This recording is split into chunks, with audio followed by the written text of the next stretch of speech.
A prayer meet and memorial service honoring the late Dr. Manmohan Singh, former Prime Minister of India and renowned economist, was held on January 11th at Royal Albert's Palace, New Jersey.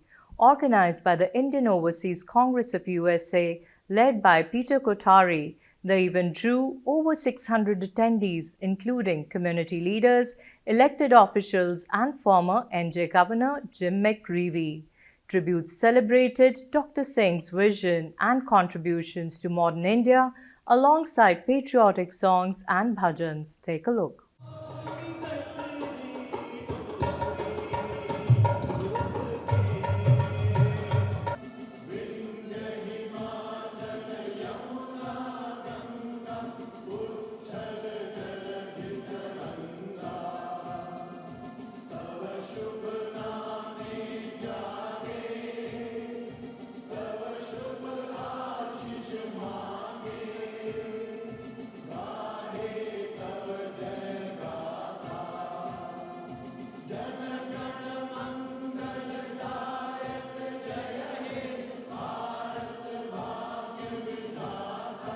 Many elected officials, so many leaders, so many chapter presidents, office bearers to speak, then we have to stay whole evening here.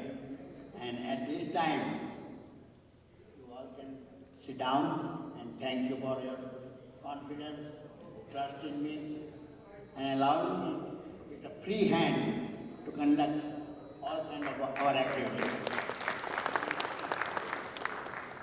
Thank you, Chairman. Thank you, all committee members, all office bearers.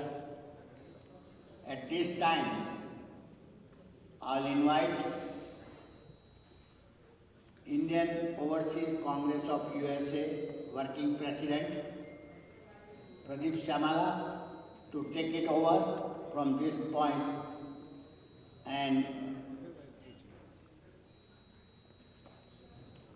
do his responsibility briefly as possible. Let's welcome Working President Pradeep Shyamala. Thank you very much. Let's get it right.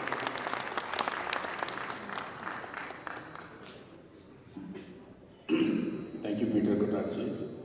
Thanks for arranging this event in such a short notice. First, I would like to thank all our distinguished guests and supporters for being here for this prayer service for Dr. Manmohan Ji and to celebrate his life. I just want to say that we lost two great people within time span of 10-15 days. Dr. Manmohan Singh is the number one. He was the best Prime Minister I could say we had in India. And second, Jimmy Carter. He turned 100 and he passed away at 100. He was the very, very good president of USA. When you think about Dr. Manmohan Singh, we have to celebrate his life. He has transformed. He's a visionary, and he has transformed India with eliminating license Raj and reviving the economy of India and rooting out corruption. That's what we have to remember. He's a great soul, and there's nothing to mourn. It's about celebrating his life, his contributions. He made life for all the people in India much, much better. Also, I just want to say that Jimmy Carter was a great president, a peanut farmer from Georgia. He was able to get elected to the presidency in 1976, and unfortunately he had only one term because of the Iran hostage crisis, which lasted 365 days. But I think, these are, when you look at a life, it's such a temporary thing. You think like we are here forever. But this is an honest effort to recognize the 4 decades of service of world-renowned economist, former chairman of our Reserve Bank, former finance minister, former planning board chairman, and so on. Former Prime Minister came from very poor family and did excellent job to stabilize the economy as well as the country's principles.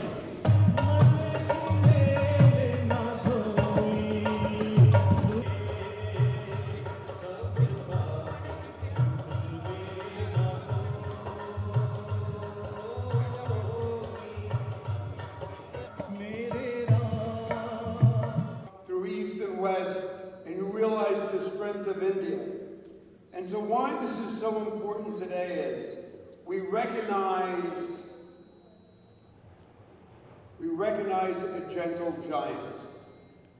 We recognize someone who, by virtue of his Sikh faith and his tradition, understood the importance of contributing to the community. We understand someone who, by virtue of his intellect and his academic training, understood the fundamental importance of economic reforms in India. And so I would just like to highlight two specific points.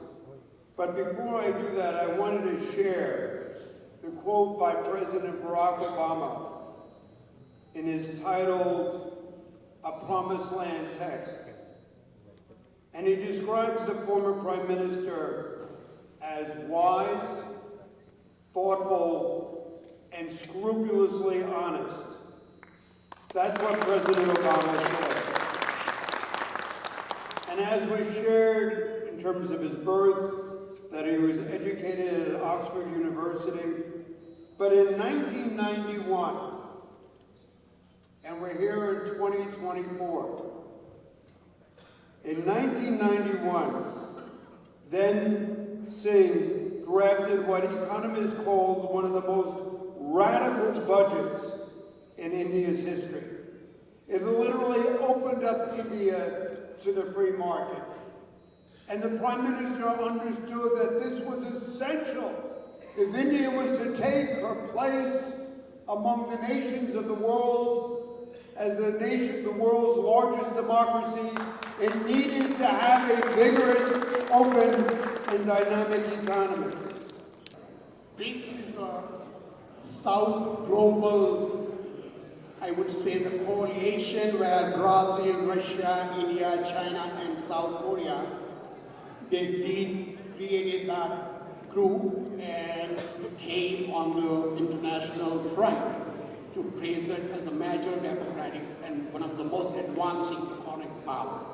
So I pay my homage and salute to our former Prime Minister Manmohan Singh ji. May God bless you. May God bless you. May God bless India and may God bless you. Thank you, folks. And the impact that he's had on us, and we have that responsibility and obligation to live our lives and continue to live our lives and say his name, because he only leaves us, Dr. Singh only leaves us when his name is not mentioned. But let's live our lives, mention his name continuously. And I did not know the individual. Now I do.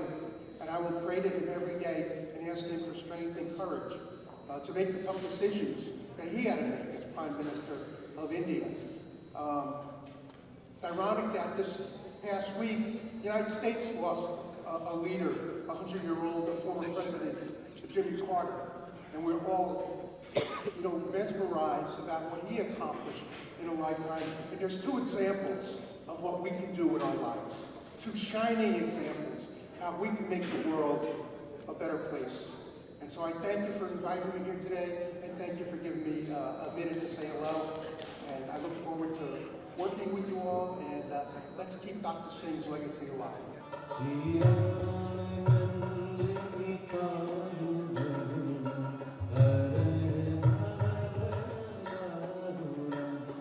Never